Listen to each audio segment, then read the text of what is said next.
हिजाब को नहीं छीन सकता।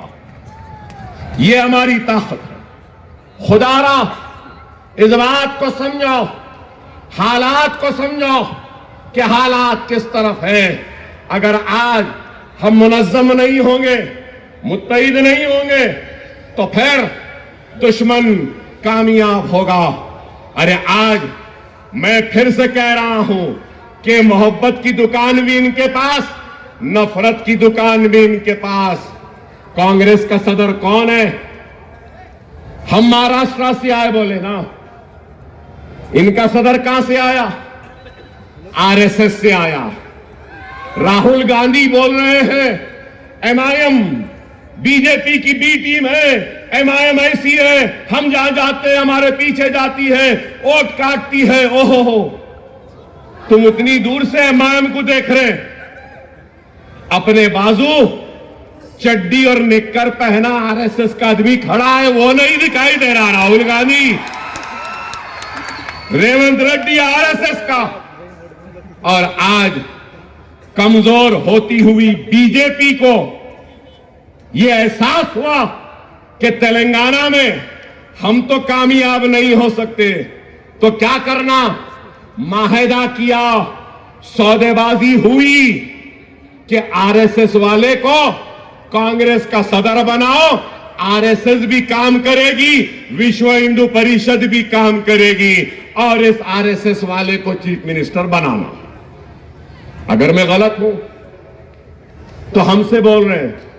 चलो मैं कहता हूं रेवंत, भाग्य लक्ष्मी की जो मंदिर है ना चार मीनार के पास, आ जाओ, वहां पे कसम खा लो और बोल दो कि मैं आरएसएस में नहीं था। कसम खा लो और कह दो कि मुझे शर्मिंदगी है आरएसएस से वाबस्ता होने पर। कसम खा लो और कह दो कि मैं आरएसएस का दुश्मन हूं, सावरकर को नहीं मानता। कसम खा के बोल दो ना, खिस्सा खत्म। कोई बोल रहे इन्हें ताकतवर हो रहा, उन्हें कमजोर हो रहे। कोई भी ताकतवर हो जाओ, कोई भी कमजोर हो जाओ, कितना भी ताकत क्यों न मिलने, हमारा सहारा जरूरी है। मैं ये बात कह रहा हूं, याद रख लो, एक वक्त फसल बोने का होता है, एक वक्त फसल तैयार करने का होता है, और एक वक्त फसल काटने का होता है। और अब वक्त कौन सा है मालूम? सालार ने फसल बोई थी, फख्र मिल्लत ने फसल बोई थी, सालार ने फसल तैयार की, और अब फसल तैयार है, काटने का वक्त है।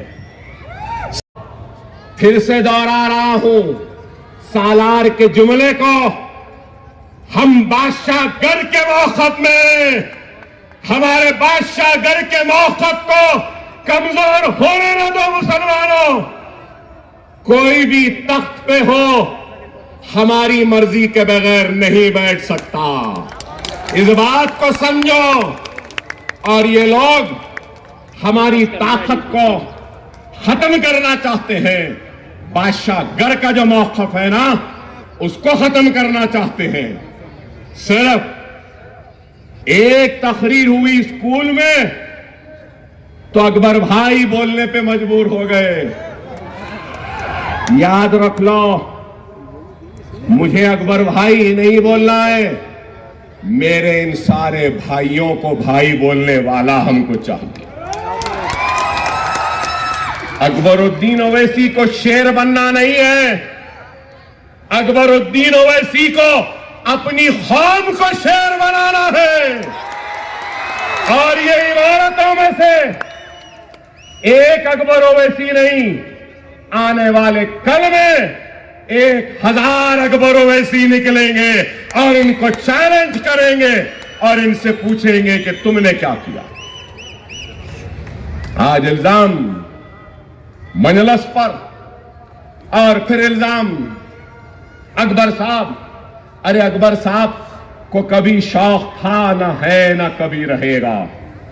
अकबर का अगर कुछ शौक है तो बच्चों को पढ़ाना, अकबर का अगर कुछ शौक है तो यतीमों के सर पे हाथ रखना, अकबर का अगर कुछ शौक है तो बेवाओं की मदद करना, अकबर का कुछ शौक है तो बेसहाराओं का सहारा बनना। हमारा और कुछ नहीं।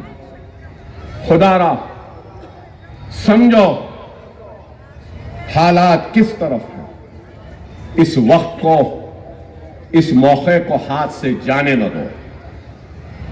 मजलिस इत्तेहाद अल मुस्लिमीन काम कर रही और ये इमारत मैंने अपने जेब के खर्च से बनाई।